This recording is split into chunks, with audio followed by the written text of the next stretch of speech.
جو لوگ اللہ پر ایمان لائیں، کہیں کہ ہمارا رب اللہ ہے، پھر اس پر جم جائیں، ان پر فرشتوں کا نزول ہوتا ہے۔ نہ کوئی غم کرو نہ خوف، خوشیاں مناؤ جنت کی جس کا تم سے وعدہ کیا گیا تھا۔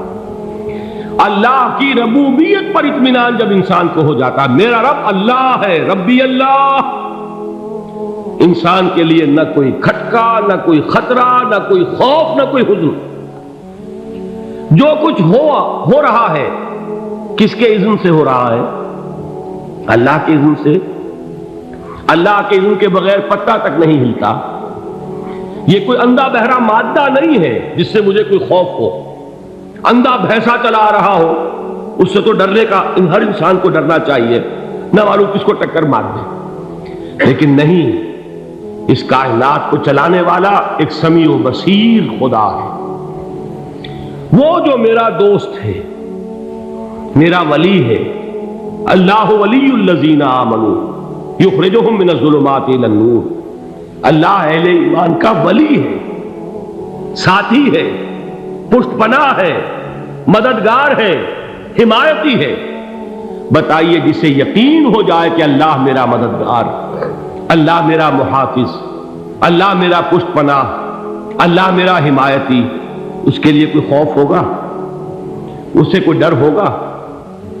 میں مثال دیا کرتا ہوں ایک بہت سادہ، پنجاب کے دیہات کی۔ تو بڑا چودھری ہے اور کوئی غریب کسان ہے۔ اس غریب کسان کے جانوروں کو ہر وقت اندیشہ ہوگا چوری کا، کوئی میری بھینس کھول کر نہ لے جائے، کوئی میرا بیل کھول کر نہ لے جائے۔ لیکن جس کے بارے میں یہ سب کو معلوم ہو کہ وہ جو بڑا چودھری ہے وہ اس کا دوست ہے، اس کی بچیا کو کوئی خوف ہوگا؟ اس کی بھینس پر کوئی ہاتھ ڈالے گا؟ اسے کوئی اندیشہ ہوگا؟ نہیں۔ کیوں؟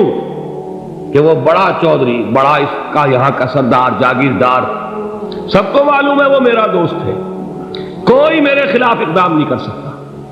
اس دنیا میں یہ چھوٹی سی بات اگر آپ کے دلی اطمینان اور سکون کا باعث بن سکتی ہے تو ذرا تصور کیجئے۔ میں لفظ تصور استعمال کروں گا صرف اس لیے کہ اس کا ہم جس کو کہتے ہیں ادراک اور شعور کر نہیں سکتے، اگر کے ساتھ کر سکتے۔ اگر یقین ہو کہ اللہ میرا مددگار اور یقین ہو کہ اللہ ہر آن میرے ساتھ ہے، پھر کوئی خوف؟ کس کا خوف؟ کوئی شے اللہ سے بالا تر ہے؟ کوئی قوت اس سے زیادہ طاقتور ہے؟ کوئی اس کے ارادے کو بدلنے والا ہے؟ کوئی اس کی مشیت کے آڑے آنے والا ہے؟ یہی بات ہے جو حضور نے فرمائی۔ یہ ایمان کا حاصل ہے لب لباب، کہ دیکھو اچھی طرح اس بات کو ذہن نشین کر لو، اگر تمام انسان مل کر تمہیں کوئی نقصان پہنچانا چاہے نہیں پہنچا سکتے، مگر جو کچھ اللہ نے لکھ دیا ہو، اور تمام انسان مل کر تمہیں کوئی نفع پہنچانا چاہے نہیں پہنچا سکتے، مگر وہ شے جو اللہ نے طے کر دی۔ آپ پھر میں کہوں گا ذرا طاری کیجئے، اسے فرض کیجئے، اسے سوچئے۔ اگر اس حدیث پر ہمارا دل ٹھکا ہوا ہو تو کسی سے ڈر ہوگا؟ یہ مجھے نقصان نہ پہنچا دے، یہ میری رپورٹ خراب نہ کر دے، یہ میری انکریمنٹ نہ رکوا دے، یہ میرا یہ نہ بگاڑ دے، یہ میرے یہ نقصان نہ پہنچا دے۔ اس کا ڈر، اس کا ڈر، اس کا خوف، اس کی خوشامد، اس کے لیے جا کر طرح طرح سے اپنی عزت نفس کو ذلیل کروانا اس کے سامنے، یہ سب کچھ کیوں کرتا ہے انسان؟ جب سمجھتا ہے کہ اس کے ہاتھ میں میرا کوئی نفع ہے، اس کے ہاتھ میں میرے لیے کوئی ضرر ہے، یہ مجھے کوئی غضب پہنچا سکتا ہے، یہ مجھے کوئی نقصان پہنچا سکتا ہے، یہ میرا کوئی کام بنا سکتا ہے، یہ میری کوئی ضرورت پوری کر سکتا ہے، اسی کا نام شرک ہے۔ جہاں آپ نے یہ سمجھا کہ غیر اللہ کے اندر کوئی طاقت موجود ہے، وہی شرک ہے۔ بتوں سے تجھ کو امیدیں، خدا سے نو امیدی، مجھے بتا تو صحیح اور کافری کیا ہے؟ شرک تو یہ ہے۔ جس پر بھی تمہیں یہ خیال ہے، کلمہ ہے یہ کلمہ سوم، لا حول ولا قوت الا باللہ، ذرا اس پر دل کو کبھی اگر آپ تصور کریں، پھر فرض کریں، دل ٹھک جائے اس پر، کوئی طاقت نہیں۔ یہی بات تھی جو شیخ عبد القادر جیلانی رحمۃ اللہ علیہ نے اپنی وصیت میں اپنے بچے سے کہی. 11ویں دینے والے ہیں، لیکن حضرت شیخ عبد القادر جیلانی کی وصیت اور تعلیمات کو کتنے لوگ ہیں کہ جانتے ہو؟ یہ جن مقامات تک پہنچے ہیں وہ کس چیز کی بدولت پہنچے؟ انہوں نے جو پیغام دیا وہ کیا تھا؟ اے میرے بچے، جس طریقے سے قرآن مجید میں حضرت لقمان کی نصیحتیں جو ہے نقل کر دی گئی ہیں، میں یہ عرض کروں گا بالفرض اگر قرآن حضرت عبد القادر جیلانی کے بعد نازل ہوا ہوتا تو شیخ عبد القادر کی یہ نصیحتیں بھی قرآن میں درج ہوتی. اتنی اونچی نصیحتیں ہیں. اے میرے بچے، اس حقیقت کو ذہن نشین کر لے، لا فاعل فی الحقیقت ولا مؤثر الا اللہ. اس کائنات میں نہ کوئی فاعل حقیقی ہے نہ مؤثر حقیقی ہے سوائے اللہ. کسی شے میں کوئی تاثیر نہیں اگر اللہ نہ چاہے. آگ جلا نہیں سکتی اگر اللہ نہ چاہے. پانی ڈبو نہیں سکتا اگر اللہ نہ چاہے. زہر ہلاک نہیں کر سکتا اگر اللہ نہ چاہے. کوئی چیز فائدہ نہیں پہنچا سکتی اگر اللہ نہ چاہے. تو در در پہ کیوں سر جھکاتے ہو؟ در در پر کیوں جبیں سائی کرتے ہو؟ سب کے سامنے کیوں ہاتھ پھیلاتے ہو؟ ایک اللہ سے مانگو. ایک اللہ کے سامنے زمین پر اپنی جبین رکھو. لا فاعل فی الحقیقت ولا مؤثر الا اللہ. نظر آتا ہے ہمیں کہ پانی پیاس بجھا دیتا ہے. پیاس بجھانے کی صلاحیت پانی میں نہیں ہے، اللہ کے اذن سے. کھانا بھوک مٹا دیتا ہے. بھوک مٹانے کی صلاحیت کھانے میں نہیں ہے، اذن رب میں. دیکھیے یہی یقین تھا. حضرت موسیٰ علیہ السلام کا واقعہ یاد کیجئے. سامنے سمندر آ گیا ہے. قوم دیکھتی ہے پیچھے کہ گرد و غبار کا طوفان. معلوم ہوا کہ فرعون اپنے لشکر سمیت آ گیا. لشکر جب چلتا تھا تیز رفتاری کے ساتھ تو گرد و غبار کا جو طوفان اٹھتا تھا اس کا تصور کیجیے. اور لمحہ بلمحہ وہ قریب آ رہا ہے. پوری قوم نے کیا کہا؟ اے موسیٰ انا لمدرکون. اے موسیٰ ہم کو پکڑے گئے. قرآن مجید نے تو یہاں وہ باتیں نہیں لکھی ہیں، لیکن تورات میں یہ درج ہے کہ بنی اسرائیل جھگڑنے لگے، دست و گریبان ہو گئے موسیٰ کے ساتھ. موسیٰ نے یہاں مروایا لا کر، اس سے تو ہم ہی بہتر تھے. وہاں کھانے کو ملتا تھا، زندگی تو تھی، بیگار ہم کر رہے تھے، موت تو نہیں تھی. اب جو کچھ ہوگا اس کا تصور کرو، جس طریقے سے ہمارے ٹکڑے اڑائے جائیں گے. تو لڑ رہے ہیں حضرت موسیٰ علیہ السلام سے. یہ تورات کی تفصیل ہے. قرآن میں صرف اتنا آیا ہے، پریشان ہو کر انہوں نے کہا انا لمدرکون. موسیٰ ہم کو پکڑے گئے. اس وقت موسیٰ کا جواب کیا ہے؟ کلا ان معی ربی سیہدین. نہیں، میرے ساتھ میرا رب ہے، وہ راستہ دے گا. بتائیے کہاں راستہ نظر آ رہا ہے؟ یہ ہے ایمان بالغیب. راستہ نظر نہ آئے تب اللہ پر یقین ایمان ہے. جیب میں پیسے ہوں اور تب دل کو اطمینان ہے تو ایمان کس پر ہوا؟ پیسے پر، اللہ پر نہیں. جب وسائل و ذرائع نہ ہو اور پھر یقین ہو کہ اللہ مسبب الاسباب ہے، وہ اسباب کا پابند نہیں ہے، وہ اسباب کا محتاج نہیں ہے، اسباب اس کے محتاج ہے. اگر یہ یقین ہے تو اللہ پر ایمان ہے. یہ نہیں ہے تو تمہارا ایمان اسباب پر ہے، وسائل پر ہے، ذرائع پر ہے، مادیات پر ہے، اللہ پر نہیں. اس وقت کہاں راستہ تھا؟ کوئی راستہ تھا؟ سمندر ہے اور ادھر سے لشکر آ گیا ہے. کلا ان معی ربی سیہدین. اب دیکھیے ایمان کہہ دینا آسان ہے، ہوا معکم اینما کنتم. جہاں کہیں بھی تم ہوتے ہو اللہ تمہارے ساتھ ہوتا ہے. لیکن اس کا یقین قائم ہو جائے تو زمین و آسمان کا فرق واقع ہو جائے. یہی بات ہوئی حضور کے ساتھ. غار ہے، چھپے ہوئے ہیں محمد رسول اللہ اور آپ کے وہ یار غار ابو بکر صدیق رضی اللہ تعالی عنہ. اقبال نے حضرت ابو بکر کی شان میں چند اشعار کہیں صرف، لیکن واقعہ یہ ہے کہ بھاری بھاری نظموں پر اور قصیدوں پر بھاری ہے. طویل ترین نظمیں اور قصیدے ہوں ان پر بھاری ہے. ہمتیں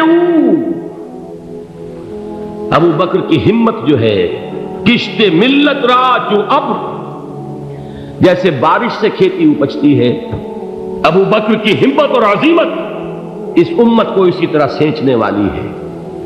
ثانیے اسلام و غار و بدر و قبر،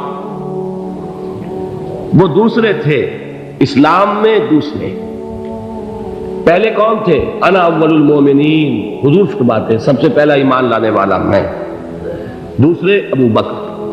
ویسے ہمارے ہاں یہ چلتا ہے اختلاف، حضرت علی پہلے ہیں کہ حضرت ابو بکر پہلے ہیں، لیکن اس میں بڑی خوبصورت تطبیق قائم کی ہے علماء نے، اور بہت صحیح ہے۔ چار کے بارے میں فیصلہ ہی مت کرو کہ کون پہلے، ان کی ایک عجیب تقسیم کر دی ہے۔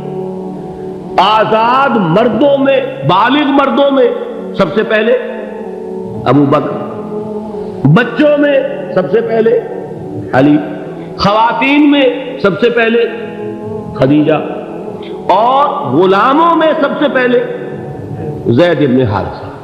بڑی پیاری تقسیم ہے، یہ چاروں ہی پہلے ہیں، ہر ایک کے لیے اولیت ہے۔ اور واقعہ یہ ہے کہ اگر زمانی اعتبار سے تعین ہوگا تو پہلے خدیجۃ الکبریٰ آئیں گی رضی اللہ تعالی عنہ، کسی اور سے بات کرنے کی نوبت بعد میں آ سکتی ہے، پہلے تو اہلیہ محترمہ سے بات ہوئی، آتے ہی پہلی وحی ہوئی ہے، ابھی تبلیغ کا حکم نہیں تھا۔ کس کو بتایا واقعہ؟ ابھی اپنی نبوت کی تبلیغ کا تو حکم ہی نہیں آیا، واقعہ کس کا ہے؟ وہ خدیجہ کا ہے۔ جب کہا ہے کہ خشیت علی نفسی، مجھے اپنی جان کا اندیشہ ہے، تو کیا جواب دیا خدیجہ نے رضی اللہ تعالی عنہا؟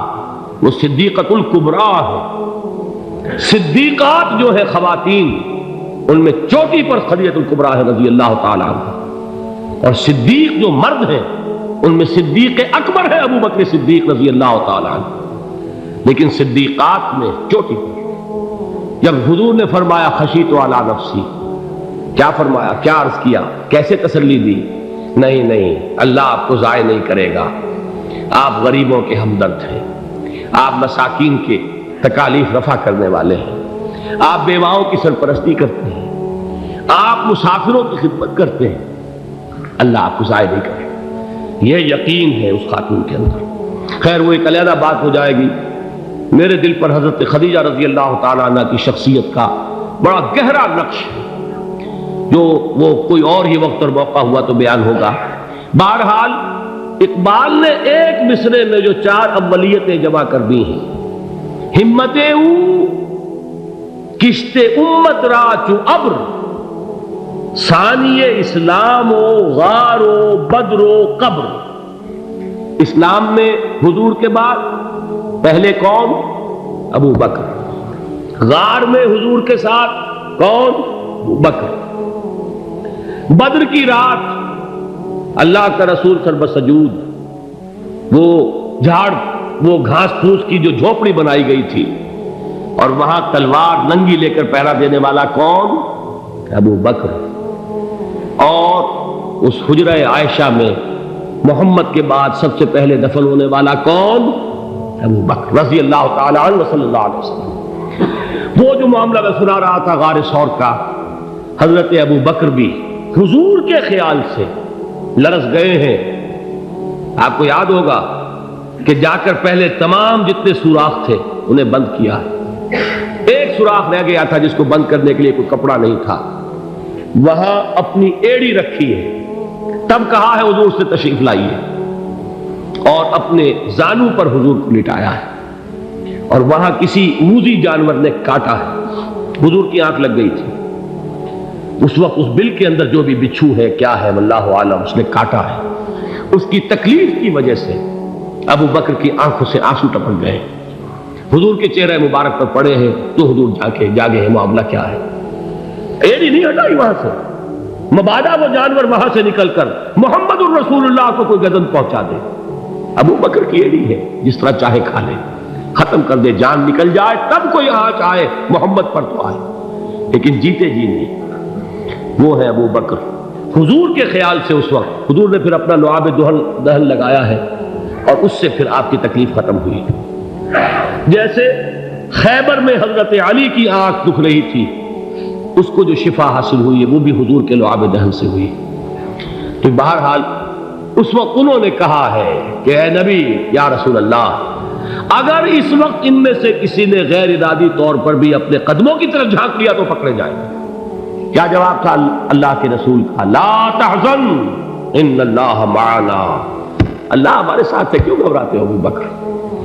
یہ ہے ایمان باللہ، میرا مالک اللہ، میرا رازق اللہ، میرا محافظ اللہ، میرا مددگار اللہ، میرا پشت پناہ اللہ، میرا دوست اللہ۔ یہ دوستی ہے اللہ کی جو لب لباب ہے، حاصل ہے ایمان کا، اسی کا نام ولایت ہے۔ اولیاء اللہ کے سروں پر سینگ نہیں ہوتے، جس کے دل میں ایمان راسخ ہو چکا ہو وہی اللہ کا ولی ہے، جسے اللہ پر یقین ہو چکا ہے وہی اللہ کا ولی ہے، جسے یقین ہے اللہ میرے ساتھ ہے، میرا مددگار، میرا پشت پناہ، میرا ساتھی، میرا دوست، میرا محبوب، میرا محب۔ اللہ اہل ایمان سے محبت کرتا ہے۔ واللہ یحب الصادقین، ان اللہ یحب الذین یقاتلون فی سبیلہ صفا کانہم بنیان مرصوص۔ اللہ محبت کرنے والا، اہل ایمان محبوب، اور اہل ایمان محبت کرنے والے اللہ محبوب۔ والذین آمنوا اشد حبا للہ۔ آپ تصور کیجئے جسے یہ رشتہ ایمان یا رشتہ ولایت حاصل ہو جائے، الا ان اولیاء اللہ لا خوف علیہم ولا هم یحزنون، آگاہ ہو جاؤ، اللہ کے دوستوں کے لیے نہ کوئی خوف ہے نہ کوئی حزن ہے۔